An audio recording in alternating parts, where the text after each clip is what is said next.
Hello friends, power plant with Rahul में आपका स्वागत है। इस वीडियो में हम लोग टोटल पावर फेल्योर के बारे में पढ़ेंगे कि टोटल पावर फेल्योर का क्या डेफिनेशन है, मतलब टोटल पावर फेल्योर है क्या, टोटल पावर फेल्योर से हम लोग क्या समझते हैं और what is the reason behind the total power failure. Total power failure के पीछे क्या क्या रीजन्स हो सकता है, इसके बारे में हम लोग डिटेल से पढ़ेंगे। और इसके बाद आपका इलेक्ट्रिकल पावर डिस्ट्रीब्यूशन, तो डिफरेंट टाइप ऑफ आपका ट्रांसफार्मर है, जैसे आपका यूनिट ट्रांसफार्मर यूटी है, स्टेशन ट्रांसफार्मर एसटी है, आपका UT unit auxiliary transformer, station auxiliary transformer है।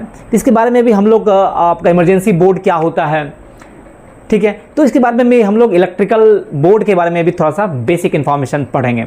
तो और ये वीडियो ऑपरेशन इंजीनियर के लिए काफ़ी इंपॉर्टेंट वीडियो है। तो आइए इस वीडियो को हम लोग स्टार्ट करते हैं। और जो भी फ्रेंड्स मेंबरशिप नहीं लिए हैं, मेंबरशिप लीजिए।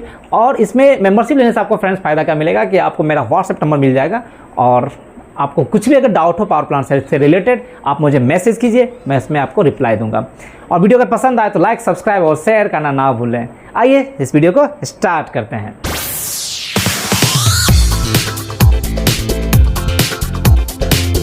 तो फ्रेंड, टोटल पावर फेल्योर से आप क्या समझते हैं?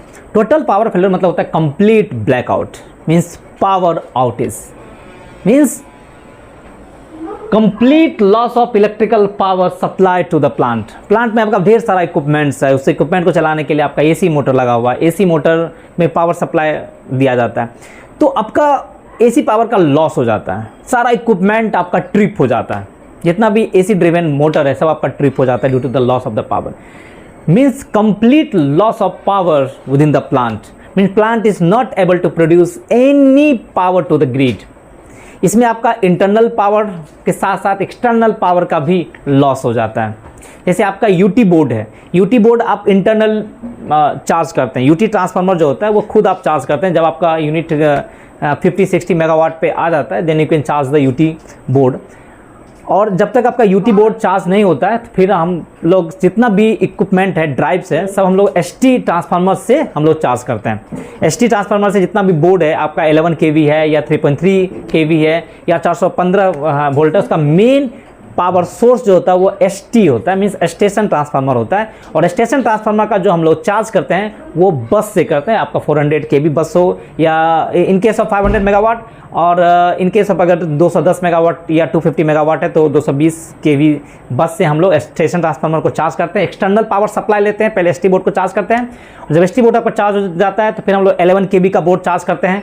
फिर उसके बाद हम लोग आपका एसटी से हम लोग 3.3 केवी का चार्ज कर देते हैं। फिर हम लोग 415 वोल्ट का 415 वोल्ट का बोर्ड चार्ज करते हैं, ठीक है। तो हम लोग चार्ज करके और जितना भी ड्राइव्स है सबको हम लोग रनिंग कर देते हैं। जब आपका यूटी बोर्ड चार्ज हो जाता है तो धीरे धीरे हम लोग बोर्ड को नॉर्मलाइज करके लोड, एसटी के लोड को हम लोग यूटी लोड पे लेके आ जाते हैं। तो यूटी जो होता है वो इंटरनल पावर सप्लाई हो गया, क्योंकि आप अपना खुद पावर कंज्यूम कर रहे हैं, और एसटी ट्रांसफार्मर, एसटी मतलब आप बाहर से पावर ले रहे हैं, ठीक है। तो कंप्लीट टोटल पावर फेल्योर का मतलब होता है कि आपका इंटरनल पावर सप्लाई भी फेल हो गया और एक्सटर्नल पावर सप्लाई भी आपका फेल हो गया, मतलब आपके प्लांट में कोई भी आप एसी पावर सप्लाई मौजूद नहीं है। तो इसको हम लोग कहते हैं total power failure, means complete loss of power with in the plant. Total power failure अगर होता है तो क्या होता है? मान लीजिए टोटल पावर फेल्योर अगर आ गया तो देखिए क्या होता है, लॉस ऑफ जनरेशन। देखिए अभी जनरली क्या होता है कि आपका टरबाइन जनरेटर आपका कपलिंग से कनेक्टेड रहता है। जब जनरेटर 3000 आरपीएम पे रोटेट होता है फिर हम लोग उसको सिंक्रोनाइज करते हैं। सिंक्रोनाइज करने का मतलब क्या होता है कि अब आप पावर सप्लाई ग्रिड को कर रहे हैं through the generator circuit breaker. जब टोटल पावर फेल्योर होता है तो जनरेटर सर्किट ब्रेकर आपका ओपन हो जाता है, means the power plant is not generating any power to the grid. अब अभी कोई भी पावर प्लांट आपका कोई भी टरबाइन आपका पावर जनरेट नहीं कर रहा है। तो टोटल पावर फेल्योर अगर होता है तो आपका जनरेटर ट्रिप करता है, टरबाइन ट्रिप करता है, बॉयलर आपका ट्रिप कर जाता है, mean turbine is not producing any power to the grid. उसका आपका लॉस ऑफ जनरेशन हो जाता है। लॉस ऑफ इंटरनल पावर्स, जैसा मैंने आपको फ्रेंड्स बताया कि पावर प्लांट में बहुत सारा इक्विपमेंट्स है, उस इक्विपमेंट को चलाने के लिए आपको इलेक्ट्रिसिटी का जरूरत पड़ता है। Power plant requires electricity to run its own auxiliary equipment. तो उस इक्विपमेंट को पावर कहाँ से आता है? उस इक्विपमेंट का पावर के लिए आपका बहुत सारा ट्रांसफार्मर लगा रहता है। एक आपका यूनिट ट्रांसफार्मर होता है, एक आपका एसटी ट्रांसफार्मर होता है। जब आपका इनिशियल में कोई भी अगर पावर सप्लाई नहीं है तो हम लोग ग्रिड से पावर लेते हैं, एसटी को चार्ज करते हैं, स्टेशन ट्रांसफार्मर को। स्टेशन ट्रांसफार्मर को चार्ज करके हम लोग जितना भी बोर्ड है, आपका 11 केवी का बोर्ड है, आपका 3.3 केवी का बोर्ड है, आपका 415 केवी का बोर्ड है, उस बोर्ड को हम लोग चार्ज करते हैं। तो अभी हम लोग चार्ज किससे किए? स्टेशन ट्रांसफार्मर से। और स्टेशन ट्रांसफार्मर को चार्ज कहाँ से किए? तो आपका ग्रिड से पावर लेते हैं, ग्रिड से पावर लेके एसटी को चार्ज करते हैं। जब आपका प्लांट सिंक्रोनाइज हो जाता है और 50-60 मेगावाट पे आ जाता है, फिर हम लोग यूनिट ट्रांसफार्मर को चार्ज करते हैं। फिर हम लोग उस लोड को, यूनिट को इस बोर्ड पे लेके मतलब एसटी बोर्ड को आइसोलेट करके यूटी बोर्ड से चार्ज कर देते हैं, यूटी ट्रांसफार्मर से। ठीक है, क्योंकि जो 11 केवी का जो भी जितना भी बोर्ड है, उस बोर्ड में आपका यूटी से भी पावर आता है, एसटी से भी पावर आता है। सिंपल है। तो आपका जब यूटी में पावर सप्लाई नहीं है तो आपका एसटी से पावर सप्लाई आके, एसटी ट्रांसफार्मर से पावर आके अब बोर्ड को चार्ज करते हैं। जब आपका यूटी चार्ज हो जाता है, फिर हम लोग एसटी को आइसोलेट करके यूटी को सर्विस में ले लेते हैं। तो जितना भी इक्विपमेंट है सब आपका एसी ड्रिवन ड्राइव है, तो उसको पावर चाहिए। तो हम लोग एसटी से लिए, फिर हम लोग बाद में यूटी में इसको ट्रांसफर कर लेते हैं, यूटी को चार्ज कर लेते हैं। तो इससे क्या होता है कि जब आपका टोटल पावर फेल्योर होता है, इस मीन्स आपका इंटरनल पावर सप्लाई तो गया ही, आपका जनरेटर तो ट्रिप किया, मतलब यूटी में भी पावर सप्लाई खत्म, यूटी आपका खत्म, और आपका जो भी ट्रांसफर बस है 400 केवी का, वो भी बस भी आपका ट्रिप कर जाता है। बस ट्रिप किया तो आपका जो ग्रिड से जो आप पावर ले रहे थे, that is called the external power. External power supply जो आप ले रहे थे और स्टेशन ट्रांसफार्मर को आप चार्ज किए हुए थे, वो भी आपका फेल कर गया। मीन्स इंटरनल पावर सप्लाई तो यूटी तो गया ही, और एक्सटर्नल पावर सप्लाई एसटी भी आपका चला गया। तो आपका जितना भी बोर्ड था सब ट्रिप कर गया, मतलब एसी पावर सप्लाई खत्म और सारा इक्विपमेंट आपका ट्रिप हो जाता है। फिर आपका ट्रिपिंग ऑफ इक्विपमेंट, जैसे मैं आपको बताया कि जितना भी आपका कनेक्टेड आउटगोइंग ट्रांसमिशन लाइन जो होता है वो ट्रिप हो जाता है due to the protection system से। तो इससे क्या हो जाता है कि आपका जो प्लांट जो होता है वो ग्रिड से आइसोलेटेड हो जाता है, जनरेटर सर्किट ब्रेकर आपका ओपन हो जाता है। तो आपका एक्सटर्नल पावर सप्लाई चला गया, इंटरनल सप्लाई गया, एक्सटर्नल सप्लाई चला गया, तो सारा इक्विपमेंट में जो आपका पावर सप्लाई था वो लॉस हुआ और सारा इक्विपमेंट आपका ट्रिप हो जाता है। तो टोटल पावर फेल्यूर से आपका turbine trip, boiler trip, generator trip सारा हो जाता है, सारा इक्विपमेंट आपका ट्रिप हो जाता है। मतलब complete blackout, complete loss of AC power system in the plant. Friend, आपने देखा कि टोटल पावर फेल्योर क्या होता है, टोटल पावर फेल्योर में क्या क्या होता है। अब हम लोग पढ़ते हैं कि रीजन क्या है टोटल पावर फेल्योर का, टोटल पावर फेल्योर के पीछे मेन रीजंस क्या है। तो total power failure means complete blackout होता है। तो इसका मेन जो रीजन है उसको दो पार्ट में डिवाइड किया गया है। एक आपका एक्सटर्नल ग्रिड डिस्टर्बेंस, अगर आपका एक्सटर्नल ग्रिड डिस्टर्बेंस अगर हो रहा है, और दूसरा है आपका इंटरनल प्लांट फॉल्ट। प्लांट का भी इंटरनल फॉल्ट होने के कारण भी टोटल पावर फेल्योर हो सकता है। तो हम लोग डिटेल से दोनों टाइप्स के बारे में पढ़ते हैं कि एक्सटर्नल ग्रिड डिस्टर्बेंस में क्या हो सकता है और इंटरनल प्लांट फॉल्ट में क्या होता है। तो फर्स्ट देखते हैं आपका external grid disturbance. This is the most common cause for the total power failure. Total power failure अक्सर आपका इसी रीजन से होता है, एक्सटर्नल ग्रिड डिस्टर्बेंस से। इसमें देखिए आपका फर्स्ट पॉइंट है आपका ग्रिड कोलैप्स और द सिस्टम इनस्टेबिलिटी।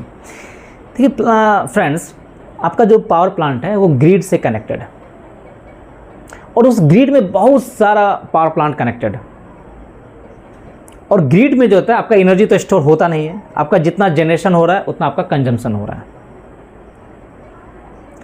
तो मान लीजिए कि if there is a greater imbalance between the generation and the demand over the entire grid.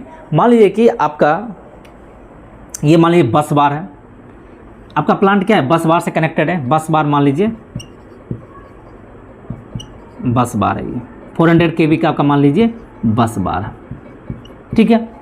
और इससे आपका प्लांट जो है वो जनरेटर सर्किट ब्रेकर से आपका कनेक्टेड मान लीजिए, ठीक है। और यहाँ से आपका इसमें आपने पावर दिया और यहाँ से आपका पावर कंज्यूमर ले रहा है, ठीक है, ले रहा है। मान लीजिए कि आपका और इसी बस बार में बहुत सारा पावर प्लांट कनेक्टेड है, आपका भी कनेक्टेड है और भी बहुत सारा इस ग्रिड में कनेक्टेड है। मान लीजिए if there is a greater imbalance between the generation, आप क्या जनरेटर हैं, पावर प्लांट जनरेशन कर रहा है और यहाँ ये आप सप्लाई दे रहे हैं ग्रिड को, यहाँ से आपका कंजम्पशन हो रहा है। अगर if there is a imbalance, greater imbalance between the generation and the supply over the entire grid, आपका क्या होगा कि आपका ग्रिड में इनस्टेबिलिटी आ जाएगा, या ग्रिड में मान लीजिए कि आपका इस बस बार में फॉल्ट आ गया, किसी रीजन से आपका फॉल्ट आ गया या ग्रिड का इनस्टेबिलिटी आ गया, तो आपका जनरेटर सिस्टम में प्रोटेक्शन है कि अंडर वोल्टेज आपका क्या होगा। अगर आपका डिमांड मान लीजिए बहुत ज़्यादा है और जनरेशन आपका कम कर रहे हैं, तो ग्रिड का फ्रीक्वेंसी क्या होगा, डिक्रीज होगा।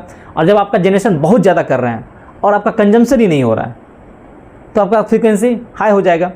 तो मान लीजिए कि आपका जनरेशन कर रहे हैं कम और डिमांड आपका बहुत ही ज़्यादा हो गया है, आदमी बहुत विड्रॉ कर रहा है और आपका सप्लाई भी कम दे रहे हैं, तो ग्रिड का फ्रीक्वेंसी क्या होगा, आपका डिक्रीज़ करेगा। और ग्रिड का फ्रीक्वेंसी जैसे डिक्रीज़ करेगा तो एक जनरेटर में आपका under voltage under frequency protection relay रहता है। उस रिले के कारण क्या करेगा कि आपका जनरेटर को ट्रिप करा देगा, जीसीबी को आपको ऑफ कर देगा। अभी आपका ऑन था, इसको ऑफ कर देगा, ओपन कर देगा। तो आपका क्या होगा, जैसे जनरेटर सर्किट ब्रेकर ओपन होगा आपका प्लांट क्या हो जाएगा, ट्रिप हो जाएगा। क्योंकि हाउस लोड में तो चलता नहीं है, तो आपका प्लांट क्या हो जाता है, ट्रिप हो जाता है, ट्रिप करा देगा। दूसरा रीजन है कि आपका मान लीजिए कि आपका इस बस बार में कहीं पे फॉल्ट आ गया, तो ये फॉल्ट आपके प्लांट में नहीं आ जाए, आपके इस फॉल्ट के कारण मान लीजिए कि आपके इस बस बार में कुछ फॉल्ट आ गया और ये फॉल्ट आपका प्लांट में नहीं आ जाए, तो क्या करेगा, इस बस बार से जितना भी कनेक्टेड है उसको जेसीबी को आपको ओपन कर देगा, ताकि ये फॉल्ट इधर प्लांट की तरफ ट्रांसमिशन ना हो जाए, ट्रांसफर ना हो जाए। नहीं, जैसे आपका ग्रिड फेल हो रहा है, ग्रिड फेल हो रहा है तो आपके प्लांट में क्यों ये फॉल्ट आए, नहीं तो आपका प्लांट में को भी डैमेज कर सकता है। तो इसलिए क्या है कि जनरेटर में बहुत सारा प्रोटेक्शन दे दिया है। जैसे आपका बस बार डिफरेंशियल प्रोटेक्शन है, अगर उसमें आपका इम्बैलेंस हो जाए करंट का, तो किसी भी रीजन से अगर बस में प्रॉब्लम आ जाता है तो आपका जनरेटर सर्किट ब्रेकर ओपन करके प्लांट को ट्रिप करा देगा, मीन्स आपको ग्रिड से आइसोलेट कर देगा। और जैसे ही ग्रिड से आपका आइसोलेट हुआ तो आपका जनरेटर सर्किट ब्रेकर से ही आपका यूटी चार्ज करते हैं पहले से ही, और आपका बस से एसटी को चार्ज कर रहे हैं। आपका बस ट्रिप किया तो एक्सटर्नल पावर सप्लाई जो एसटी में आ रहा था वो आपका खत्म, और आपका जनरेटर सर्किट ब्रेकर ओपन हो गया तो आपका यूटी खत्म प्लांट ट्रिप करने से, तो आपका इंटरनल पावर सप्लाई खत्म, एक्सटर्नल पावर सप्लाई खत्म, टोटल पावर फेल्योर हो जाएगा, ब्लैकआउट हो जाएगा। तो एक रीजन आपका ये हो सकता है टोटल पावर फेल्योर का। सेकंड पॉइंट है फ्रेंड कि all outgoing transmission line tripping, जितना भी आपका ट्रांसमिशन लाइन है वो अगर ट्रिप कर जाता है, सब इमेजिन कीजिए कि our plant is feeding power to the various transmission line. ठीक है, ट्रांसमिशन लाइन 2-3 ट्रांसमिशन लाइन में हम लोग पावर सप्लाई कर रहे हैं, क्योंकि हम लोग तो अल्टीमेट पावर जनरेशन करके क्या ग्रिड में दे रहे हैं, ग्रिड में ट्रांसमिशन लाइन के थ्रू जा रहे हैं। मान लीजिए कि ट्रांसमिशन लाइन आपका फेल कर जाता है, जिस ट्रांसमिशन लाइन से आपका प्लांट कनेक्टेड था, आपका पावर सप्लाई कर रहे थे ट्रांसमिशन लाइन में, और ट्रांसमिशन लाइन मान लीजिए फेल कर जाता है, किसी भी रीजन से फेल हो सकता है। मान लीजिए कि आपका एक्सटर्नल फॉल्ट आ गया, मान लीजिए कि आपका ट्रांसमिशन लाइन में फॉल्ट आ गया, आपका टावर कोलैप्स कर गया, टावर जिस टावर से था वो टावर ही कोलैप्स कर गया, या आपका कंडक्टर स्नैपिंग कर गया ड्यू टू द विंड हो या लाइटनिंग स्ट्राइक के कारण। तो आपका वो ट्रांसमिशन लाइन जब फेल हो जाता है तो उस ट्रांसमिशन लाइन में जितना भी कनेक्टेड था पावर प्लांट सबको तो वो ट्रिप करा देगा ना, क्योंकि वो पावर ले ही नहीं पा रहा है। पावर जब लेगा नहीं, पावर किसको ट्रांसमिट करेगा, पावर प्लांट तो पावर उसको दे रहा है, लेकिन वो खुद ही कोलैप्स कर गया, तो अल्टीमेट क्या करेगा, पावर प्लांट को बोलेगा कि उसको ट्रिप करा देगा, उसका जनरेटर सर्किट ब्रेकर आपका ओपन कर देगा। तो उस कंडीशन में आपका टोटल पावर फेल्योर हो सकता है। सेकेंड पॉइंट है आपका load shedding by grid operators. आपका ट्रांसमिशन लाइन मान लीजिए फेल हो गया due to the load shedding by the grid operators. देखिए, in extreme emergencies the grid operator may ask to trip your plant or automatically trigger the line to stabilize the grid to trip the transmission line। जैसे मान लीजिए कि आपका extreme grid emergency आ गया, plant में मान लीजिए कि आपको एक्सेस पावर आ गया, या उस लाइन में समझिए कुछ फॉल्ट आ गया जिस कारण से अदर ट्रांसमिशन लाइन को भी प्रॉब्लम कर सकता है, क्योंकि सारा ट्रांसमिशन लाइन तो कनेक्टेड है। मान लीजिए कि उस ट्रांसमिशन लाइन में कुछ प्रॉब्लम आ गया, उससे देख रहा है कि उस दूसरे ट्रांसमिशन लाइन में भी प्रॉब्लम आ सकता है, या अचानक आपका लोड बहुत ज़्यादा आ गया है, एक्सेस और ग्रिड अनबैलेंस हो रहा है, क्योंकि ग्रिड तो टोटली आपका सप्लाई अनबैलेंस पे काम करता है। अगर आपका बहुत ज़्यादा पावर जनरेशन कर रहे हैं और अल्टीमेट आपका ग्रिड से कंजम्पशन ही नहीं हो रहा है, विड्रॉवल ही नहीं हो रहा है, अल्टीमेट ग्रिड क्या होगा, इनस्टेबल हो जाएगा। तो ग्रिड ऑपरेटर क्या करेगा, ऑटोमेटिकली ट्रिगर द लाइन, उस लाइन को ही ट्रिगर कर देगा उस लोड सेटिंग के लिए, ताकि आपका ग्रिड स्टेबलाइज हो जाएगा। और जैसे आप उस लाइन को ट्रिप करेगा, आपका प्लांट उस लाइन से कनेक्टेड है, अल्टीमेट आपका प्लांट ट्रिप हो जाएगा, टोटल पावर फेलियर हो जाएगा। क्योंकि टोटल पावर फेलियर मतलब हमेशा याद रखिए, loss of incoming power, loss of external power supply to the plant. Third है आपका ग्रिड इक्विपमेंट फेल्योर, क्योंकि आपका जिस सब स्टेशन के थ्रू आप ट्रांसमिशन लाइन में पावर सप्लाई भेज रहे थे, वो ट्रांसमिशन लाइन ही सब स्टेशन ही आपका थर्ड है फ्रेंड आपका ग्रिड इक्विपमेंट फेल्योर। मान लीजिए कि आपका एक सब स्टेशन है, सब स्टेशन के थ्रू आप ट्रांसमिशन लाइन में पावर सप्लाई दे रहे हैं, मान लीजिए कि वो सब स्टेशन ही फेल कर गया, तो फिर आप पावर को कहाँ ट्रांसफर कीजिएगा? अल्टीमेट क्या करेगा? सब स्टेशन फेल गया तो आपका जेसीबी को ओपन कर देगा, पावर प्लांट आपका ट्रिप हो गया। आपका ट्रिप हो गया तो इंटरनल पावर सप्लाई तो लॉस गया ही, जैसे आपका ट्रिप होगा तो यूटी तो खत्म, और एसटी जो आप एक्सटर्नल पावर ट्रांसमिशन लाइन से पावर ले रहे थे वो भी खत्म, जो कि आपका वो तो ट्रांसमिशन लाइन ही फेल हो गया। तो ये आपका रीजन है कि अगर आपका आउट गोइंग ट्रांसमिशन, जिस ट्रांसमिशन लाइन में आपका पावर प्लांट कनेक्टेड है, अगर उस ट्रांसमिशन लाइन में अगर प्रॉब्लम हो गया तो आपके प्लांट को तो ट्रिप करा देगा और टोटल पावर फेल्योर हो जाएगा। अब नेक्स्ट है फ्रेंड कि अगर आप इंटरनल प्लांट फॉल्ट हो गया, देखिए इंटरनल प्लांट फॉल्ट में आपका यूनिट ट्रिप करता है, बॉयलर ट्रिप, बॉयलर में अगर प्रॉब्लम आ गया तो बॉयलर ट्रिप करेगा, टरबाइन में अगर प्रॉब्लम आ गया तो टरबाइन ट्रिप करता है, फिर सबसेक्वेंट जनरेटर आपका ट्रिप करता है। तो अगर यूनिट में प्रॉब्लम आता है तो आपका टोटल पावर फेल्योर का चांस बहुत ही कम रहता है। लेकिन रेयर केस है में आपका, अगर आपका जनरेटर में कुछ प्रॉब्लम आ गया, कुछ ऐसा प्रॉब्लम आ गया जिससे आपका टोटल पावर फेल्योर होने का भी चांस रहता है। जैसे आपका जनरेटर का इंटरनल फॉल्ट है, जनरेटर इंटरनल फॉल्ट मतलब उसमें स्टेटर अर्थ फॉल्ट आ गया, रोटर आपका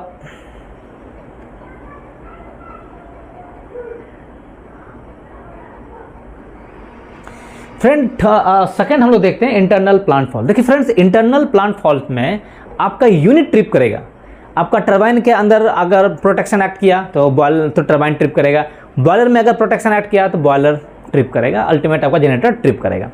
टोटल पावर फेल्योर का होने का चांस बहुत ही कम रहता है। टोटल पावर फेल्योर तभी होता है जब आपका यूटी के साथ साथ एसटी भी फेल कर जाए, तभी टोटल पावर फेल्योर होगा। अगर यूटी फेल करेगा तो आपका यूनिट ट्रिप कर सकता है, बट टोटल पावर फेल्योर नहीं होगा। टोटल पावर फेल्योर होगा अगर यूटी ट्रिप के साथ साथ अगर एसटी भी फेल हो जाता है, एसटी ट्रांसफार्मर, तभी टोटल पावर फेल्योर होगा, ऐसे नहीं हो सकता है। लेकिन कभी कभी ऐसा होता है कि अगर यूनिट में कुछ इंटरनल फॉल्ट अगर आ जाए तो टोटल पावर फेल्योर हो सकता है। जैसे मान लीजिए कि आपका जनरेटर इंटरनल फॉल्ट आ गया, मान लीजिए जनरेटर के अंदर आपका कैटास्ट्रोफिक फेल्योर आ गया, मतलब स्टेटर वाइंडिंग का मान लीजिए लॉस हो गया, आपका रोटर अर्थ फॉल्ट आ गया, या जनरेटर का बियरिंग का प्रॉब्लम आ गया, तो उससे अगर आपके पावर प्लांट में सिर्फ एक ही यूनिट है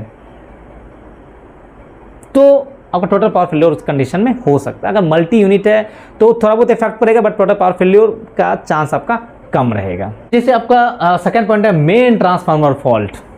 अगर आपका मेन ट्रांसफार्मर में ही फॉल्ट आ जाए, देखिए मेन ट्रांसफार्मर आपका क्या होता है, आपका एक यूटी है और एक आपका एसटी है। यूटी आपका इंटरनली चार्ज होता है, जब आपका 50-60 मेगावाट आ जाता है तो आप यूटी को चार्ज कर सकते हैं। जनरेटर सर्किट ब्रेकर से पहले ही एक टैपिंग लेके आपका जैसे 21 kV आप प्रोड्यूस करते हैं वोल्टेज, तो 21 kV वोल्टेज आपका क्या हो जाता है कि GCB generator circuit breaker on होने के बाद एक आपका जीटी है, जीटी में इसको स्टेप अप करके 400 kV तक ले जाया जाता है और 400 kV के बस बार में इसको पावर ट्रांसफ़र कर दिया जाता है। तो यहाँ पे यूटी में क्या होता है कि 400 kV जीटी से पहले ही हम लोग क्या करते हैं कि एक टैपिंग ले लेते हैं और इससे हम लोग यूटी को चार्ज करते हैं। तो यूटी क्या है आपका 21 से 11 स्टेप डाउन कर लेता है 11 kV से, और 11 kV के बोर्ड को चार्ज करता है। एसटी क्या होता है, ये हम लोग एक्सटर्नल पावर सप्लाई, जो हम लोग ट्रांसमिशन लाइन, जो 400 kV का जो ट्रांसमिशन लाइन है, उस ट्रांसमिशन लाइन से पावर सप्लाई लेते हैं, एसटी को चार्ज करते हैं। ये एक्सटर्नल पावर हम लोग लेते हैं एसटी को, और एसटी क्या करता है, वो 400 से कन्वर्ट करके 11 kV में आपका स्टेप डाउन करता है। तो यूटी आपका 21 से 11 करता है, एसटी आपका 400 से 11 करता है, और अल्टीमेट आपका ये भी बोर्ड को 11 kV के बोर्ड को चार्ज करता है। तो जितना भी बोर्ड है सब में आपका यूटी से भी पावर जा रहा है और एसटी से भी पावर जाता है, ठीक है। तो नॉर्मल कंडीशन में हम लोग क्या करते हैं, यूटी से बोर्ड को चार्ज करके रखते हैं, और बस कपलर से हम लोग कनेक्ट करके रखते हैं। अगर आपका यूटी फेल हो जाता है फिर एसटी आपका ऑटोमेटिकली उस बोर्ड को चार्ज कर देता है, ठीक है।